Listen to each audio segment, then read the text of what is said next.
Today I'll be teaching you guys how you guys can force restart your Roblox. So if your Roblox is just not closing, then the first thing you can do is just restart your PC. If you restart your PC, your Roblox will also shut off, and when you open it again, you can reopen it. That is one way to do it. And the second way to do it is you don't have to restart your PC.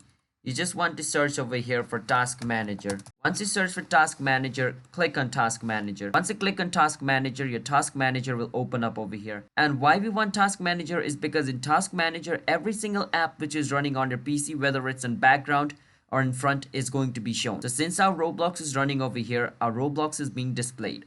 So what we can do is right click on our Roblox and click on end task. Once we end task over here on task manager, Roblox will be forced to close down. Now once Roblox closes down, you can just search for Roblox again and open Roblox again and it should restart. So these are the two methods on how you guys can force restart a Roblox if it is not closed. So if you guys found our video helpful, then hit the subscribe to our channel how to guide for future videos just like this. I'll be seeing you guys in my next video. Until then, bye bye and have a nice day.